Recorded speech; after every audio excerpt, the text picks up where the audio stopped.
I understood Dr. King to set his legacy as being a pioneer in a topic that a lot of people didn't want to talk about, but everybody felt. There was a lot of tension and there was a lot of problems, but he decided to address the issue.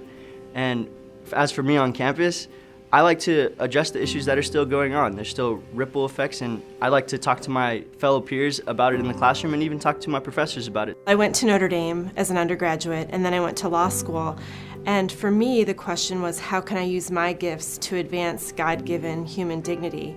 And so what I try to do as a law professor and what I did as a lawyer was to use the tools of law and justice to advance the dignity of every human person. As the president of the Vietnamese Student Association, I see that's really easy to think of your problems as your group's problems and different groups as their groups, but working together and thinking of all the problems as human problems and people problems and doing your best to solve them together is much better. I think he was a great advocate for all sorts of minorities, not only black people, but for example in 1962 he came to Puerto Rico and he talked about the problem with colonialism and being dominated by political parties and the racism in Latin America and the Caribbean, which not a lot of people talk about.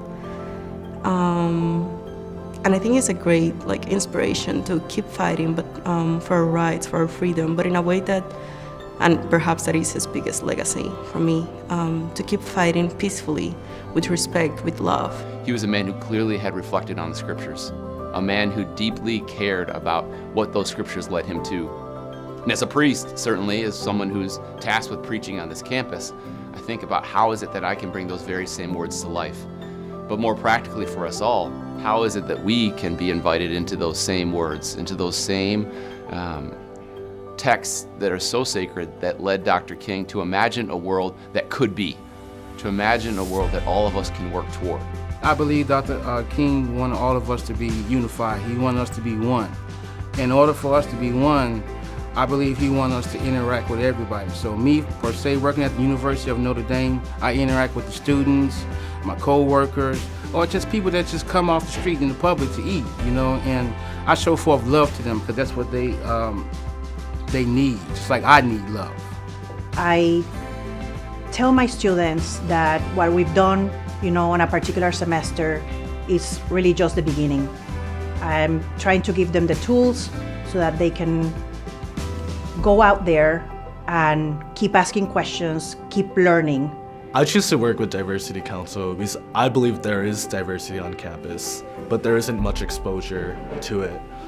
We have so many cultural clubs like Asian Allure, Latinx, and Black Images, and those shows really help spark conversation on campus. And I think that's what is important for our campus to keep moving, keep growing, and keep learning about what needs to be fixed and for us to address those things that need to be changed. I don't think we are a high and by culture. I think we should really fully support everybody that comes here just because we are united under the same mother and our name and the legacy that we carry. I think it's all of our goals to make sure that we are really challenging each other to really think about different perspectives, as well as push to make sure everybody feels welcome. Because if everybody doesn't have a shot at succeeding here, we're feeling welcome or feeling happy here, then we're not doing our job at Notre Dame.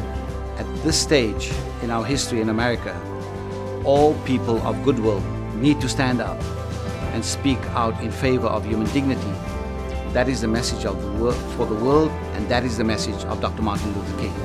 I see Dr. King's legacy really is one of equality, of trying to have everyone have equal opportunity, equal chances of success.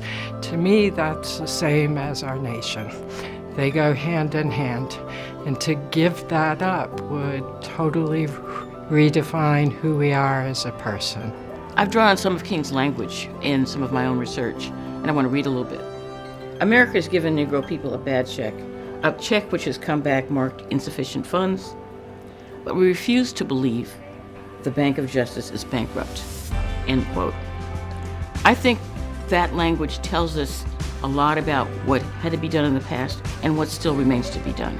I try to make a special effort to reach out to people that are on the margins. And those would be students who might be economically poor, students who are different ethnic or racially, and students who might have a different sexual orientation. I'm not looking for a prize for this. It's what I feel called to do, and I myself am changed by the experience.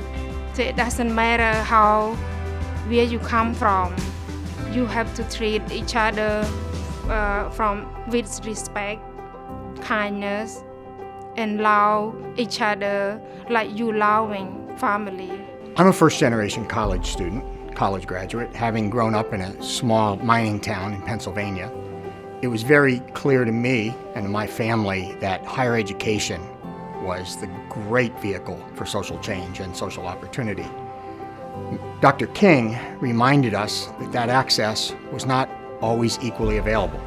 The exciting part of my work here at Notre Dame is I get to help students find that opportunity, create that opportunity, and have them come here and enjoy the benefits of a terrific education.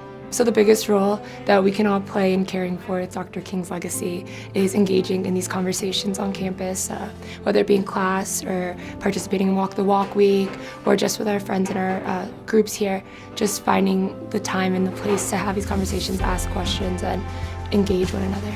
We try to provide opportunities for students of differing ideologies to sit at the table and have a conversation that challenges each other in not a disrespectful way, but really pushing us to say, why is it that we believe what we believe? A lot of times the messages we get are ingrained in us because of family and friends and their experiences, but being open to experiences that we have and don't automatically judge people because of what we've seen or the stereotypes that we've heard, but actually to meet them where they are and then walk the journey with them through life.